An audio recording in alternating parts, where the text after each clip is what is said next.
Mereka membawa wanita itu ke lubang Putri Duyung untuk melakukan ritual. Wanita itu melepas pakaiannya sesuai permintaan, dan dengan sukarela masuk ke dalam kolam. Disertai jeritan, mereka membunuh wanita itu. Setelah kematiannya, wujud asli wanita itu sebagai Putri Duyung terungkap. Kemudian, nenek tua itu memotong sepotong daging dari ekornya. Setelah kembali, mereka membuat daging Putri Duyung menjadi hidangan lezat, dan membujuk Marina untuk memakannya. Jika Marina memakan daging Putri Duyung, rencana mereka akan segera selesai. Sementara itu, Yuta siuman di dalam lubang Putri Duyung.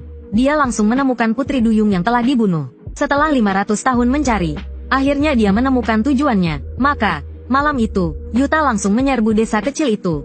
Dia tidak sabar untuk mencari tahu apa sebenarnya yang terjadi dengan Putri Duyung itu. Namun yang menjawabnya hanyalah tombak tajam. Para nenek itu ingin membunuhnya lagi. Melihat situasi semakin rumit, Yuta merebut tombak itu dan menyandera Mana. Dia berniat membawa Mana kabur.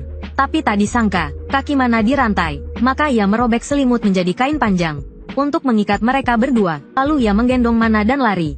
Di perjalanan, Mana terus meronta. Tapi ketika dia melihat para nenek yang membesarkannya selama 15 tahun juga ingin membunuhnya, dia berhenti meronta. Tak punya tempat tujuan, mereka berdua kembali bersembunyi di gua Putri Duyung. Di sana, Yuta segera melepaskan rantai di kaki Mana dan membalut lukanya dengan lembut. Merasakan kebaikan Yuta, Mana tidak lagi bersikap bermusuhan.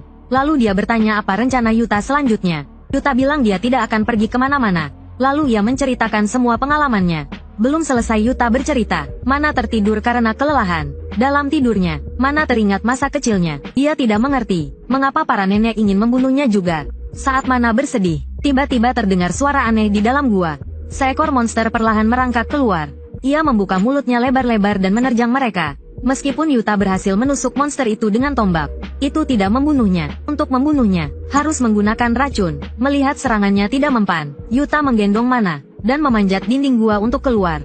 Setelah keluar dari gua, monster itu tidak mengejar mereka. Namun, wujud monster itu mengingatkan Yuta pada temannya yang berubah menjadi monster setelah memakan daging Putri Duyung. Untuk menghilangkan keraguannya, Yuta memutuskan untuk bertanya pada para nenek. Mana ingin ikut, tapi kakinya yang telah dirantai selama belasan tahun membuatnya sulit berdiri. Mau tak mau, Mana hanya bisa menunggu Yuta kembali.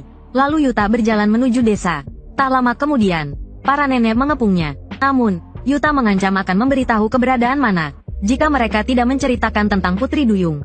Agar mereka tidak berbohong lagi, Yuta membanting cangkir teh dan mengambil pecahannya untuk melukai lengannya sendiri. Lukanya pun sembuh dengan cepat. Melihat itu, para nenek menduga Yuta telah memakan daging Putri Duyung. Tapi mereka tetap tidak mau memberitahu Yuta yang sebenarnya. Malangnya, mereka berkata, jika keabadian itu menyakiti